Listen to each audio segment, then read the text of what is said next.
Olá, sétimo ano! Tudo bem com vocês?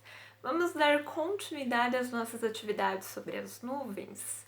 Vocês leram na última aula alguns textos que tínhamos ali no caderno de atividade sobre os tipos de nuvens, sobre as formações das nuvens ou por que algumas pessoas conseguem ver imagens e outras não dessas nuvens.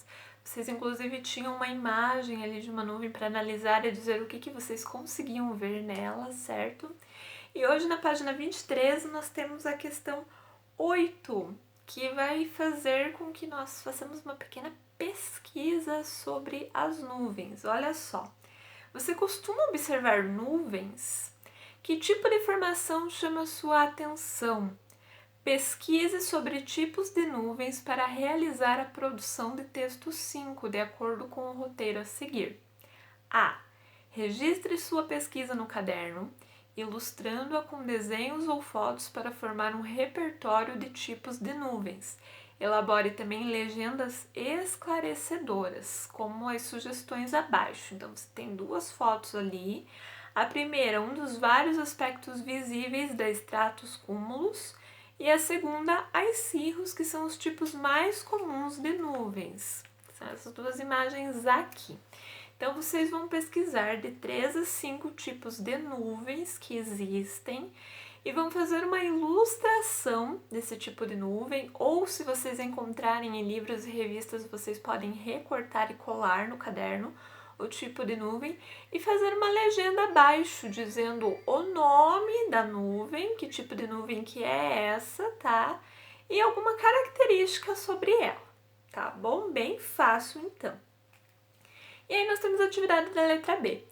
Agora releia a tirinha no começo deste capítulo, na página 19, e crie uma sequência para a história. Para isso, você deve continuar o diálogo entre Calvin e Haroldo, o tigre.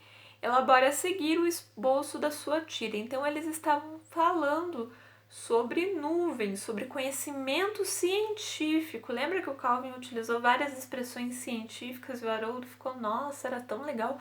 Quando você olhava para a nuvem e só via alguma coisa, né? Não tinha toda essa parte científica que o Calvin está citando.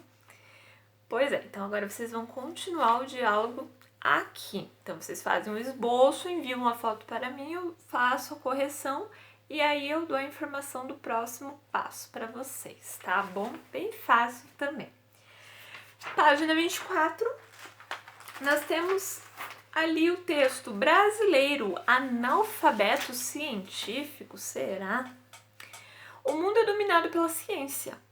O que pode acontecer às pessoas sem acesso aos conhecimentos científicos disponíveis? Leia o texto a seguir e comente-o. Texto 1. Brasileiro, analfabeto científico? Novo índice mostra que a ciência influencia a forma de ver o mundo e de lidar com situações complexas de apenas 5% dos avaliados, enquanto mais da metade sequer consegue aplicar o que aprendeu na escola em situações cotidianas. Então aqui vai falar um pouquinho sobre índices de analfabetismo científico. O que é ser um analfabeto científico? O que é ser um analfabeto hoje? Será que são os mesmos termos, as mesmas condições do passado para se analisar uma pessoa e dizer se ela é analfabeta ou não? Número 2, questão 2 então. Por que a palavra analfabeto está entre aspas? Então, no título, a palavra analfabeto aparece entre aspas. E nós utilizamos aspas por vários motivos, tá? Nós podemos usar, então, quando nós estamos utilizando uma palavra como metáfora, como ironia, como estrangeirismo, que é uma palavra que vem de outra língua, como gíria, como discurso direto para indicar a fala de alguém, ou ainda como deslocamento, que a palavra acaba tendo um outro significado ali, tá bom? Então vocês vão tentar explicar para mim por que esse analfabeto ali está entre aspas. Será que ele significa mesmo analfabeto ou será que ele tem uma outra conotação aqui dentro? Página 25, exercício 3. O texto brasileiro Analfabeto Científico tem início com as seguintes perguntas. Como você avalia a sua capacidade de utilizar o conhecimento científico para resolver questões do dia a dia? E para fazer abstrações, criar hipóteses, planejar e inovar. Nas barras a seguir, indique uma avaliação sobre sua capacidade para. Então, vocês têm as barrinhas, ó, quadradinhos, 10 quadradinhos, e vocês vão fazer uma análise de vocês. Então, vocês vão ler a pergunta e dizer: eu acho que eu sou nota 5 nisso. Pinta 5 quadradinhos. Eu sou nota 1, pinta um quadradinho. Eu sou nota 10, pinta 10 quadradinhos, tá? É uma autoavaliação sobre vocês e o conhecimento científico que vocês têm. Então, na letra A, utilizar o conhecimento científico com o intuito de resolver questões do dia a dia. Você consegue utilizar a parte científica, os seus conhecimentos científicos para resolver os seus problemas? Sim ou não? Tá? E aí pinta lá. Fazer abstrações, fazer uma análise de um elemento em meio a todos. Separar aquele elemento para analisá-lo ele individualmente. Você consegue fazer isso? Análise das partes, não só do geral, mas de cada elemento separadamente. É aquilo que os detetives também fazem para resolver um caso, por exemplo. Você consegue fazer isso? Analisar coisinha por coisinha? Criar hipóteses, então criar as tuas opiniões, as tuas ideias a respeito daquilo. Você consegue? Planejar, você consegue planejar a partir do teu conhecimento científico? Você se acha uma pessoa que consegue se organizar e fazer um planejamento muito bem esquematizado? Inovar, então você consegue inovar, ser criativo a partir do conhecimento que você tem? Então vocês vão responder essas questões, tá? Pintando os quadradinhos. Número 4. No texto, lemos: em um mundo em que a ciência e a tecnologia estão cada vez mais presentes, em que a sociedade é chamada a se posicionar sobre grandes questões, como pesquisas com células-tronco e cultivo de transgênicos, e no qual inovar é a palavra de ordem das empresas, essas questões são fundamentais. Letra A. Por que a sociedade é chamada a se posicionar sobre questões como células-tronco e transgênicos? Então, relê o texto e vê. Por que você acha que isso daí é necessário hoje, a se posicionar sobre esse tipo de questão? Página 26. Letra B. Explique o que são células-troncos. Vocês podem explicar com as palavras de vocês. Se vocês tiverem dúvidas, claro que vocês podem pesquisar também, mas procurem escrever conforme vocês conseguirem, tá? Com as palavrinhas de vocês mesmos.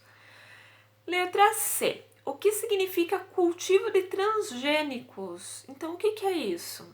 Transgênico é o sinônimo para a expressão organismos geneticamente modificados. É um organismo que recebeu um gene de outros organismos doadores. Essa alteração no seu DNA permite que ele mostre uma característica que não tinha antes, então ele teve uma mutação nas suas características. A transgenia é uma evolução do melhoramento genético convencional, que permite transferir características de interesse agronômico entre espécies diferentes, com o objetivo de torná-las resistentes a doenças ou mais nutritivas, entre outras inúmeras aplicações. Então, sabendo o que é transgênico, o que será que é o cultivo dos transgênicos? Tá? Vocês podem usar o que eu falei como uma colinha, mas coloquem com as palavras de vocês. Letra D. Você tem habilidade para interpretar gráficos e tabelas? E. Você acha fácil interpretar rótulos de alimentos? F. Você tem facilidade para consultar dados sobre saúde e medicamentos na internet? Então, vocês vão marcar lá sim ou não, tá? São outras questões para autoconhecimento mesmo. Número 5. Tendo em vista as respostas anteriores, você se considera um analfabeto científico ou um letrado científico? Por quê? E daí? Vocês acham que vocês são analfabetos ou letrados científicos? Então, nada mais é um letrado ou um analfabeto científico, alguém que consegue ou não consegue utilizar coisas simples relacionadas às ciências, relacionadas à tecnologia no seu cotidiano, né? E nós acabamos utilizando, nós acabamos nos virando, pesquisando com aquilo que nós temos. Se nós não conseguimos fazer isso, nós acabamos entrando como analfabetos científicos, né? Mas eu tenho certeza que o resultado não significa que você é analfabeto para o mundo, que você é analfabeto para a leitura, é apenas habilidades que você precisa desenvolver, né? Todo o conhecimento que nós temos, seja ele científico, seja ele popular, ele só vai se desenvolver conforme você vai utilizando, conforme você vai aprimorando, tá? Nós só aprendemos as coisas, nós só ficamos bom em alguma coisa quando nós conseguimos utilizar cada vez mais isso e aprimorar esses conhecimentos, tá? Então, se por acaso vocês acharem ali que a resposta de vocês levou a vocês a pensarem que vocês são analfabetos científicos, não pensem que isso é ruim, que isso é errado, que isso... Não existe resposta certa ou errada aqui. Existe apenas uma autoanálise para ver o quanto que nós conseguimos usar os conhecimentos científicos. E aí vocês pensem também que vocês ainda são adolescentes, vocês ainda têm muito que aprender e muito que praticar, tá? Então, o resultado aqui é só para relacionar o texto, mas não tem nada que vai influenciar negativamente na vida de vocês, tá? Questão 6. Explique o que é ser letrado em ciências e cite um exemplo, tá? Bem fácil também. O que é ser letrado em ciências? Quando a gente é letrado em língua portuguesa é porque a gente sabe ler, sabe escrever, sabe interpretar. E o que é ser letrado em ciências, então? Página 27, número 7. Por que é importante para um país que seus habitantes sejam letrados em ciências? Então, qual que é a importância de conhecer as ciências, conhecer a tecnologia, conhecer questões medicinais? Não é ser um médico, ser um farmacêutico, um bioquímico, mas entender um pouco sobre os sistemas do corpo humano, entender um pouco sobre remédios, saber o que são os transgênicos, saber o que são mutações, entender sobre pandemias, epidemias, pelo menos num contexto geral, para poder fazer uma prevenção e para poder ter uma qualidade de vida melhor, tá? Poder dar uma retribuição maior para a sociedade. Então, por que é importante ser letrado em ciências na nossa sociedade? Questão 8.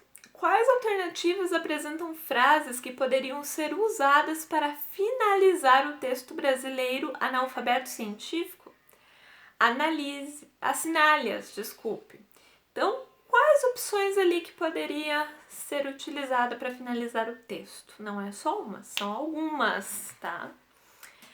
Questão 9. Reúna as frases que você assinalou anteriormente e escreva um parágrafo conclusivo para o texto brasileiro, analfabeto científico, fazendo as adequações necessárias. Compartilhe sua produção com um colega. No caso, vocês vão compartilhar com a prof mesmo, tá bom? Pessoal, então as nossas questões dessa semana são essas. Como eu falei para vocês, eu acredito que eu falei para vocês isso na nossa primeira aula do ano, ou na segunda, que nós não trabalharíamos somente com o caderno de atividade, nós trabalharíamos com vários textos, produções de texto, e acabaríamos deixando o caderno de atividades um pouco de lado.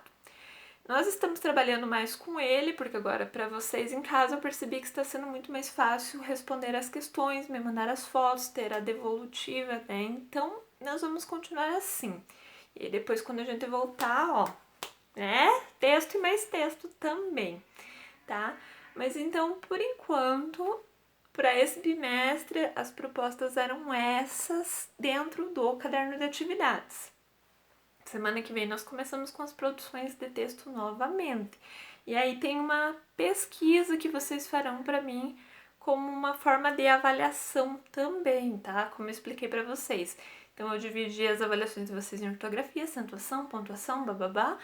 E essa vai ser uma notinha separada. Então é muito importante que vocês façam essas questões, entendam um pouco sobre o conhecimento científico, para que a gente possa realizar a nossa pesquisa, tá? Então na próxima aula eu darei instruções relacionadas à pesquisa que vocês deverão realizar para mim, certo? Façam as atividades, mandem as fotos que eu mandarei a correção para vocês. Gente, se cuidem, beijos, até mais! Gente, mande mensagens, fotos e vídeos. Tchau!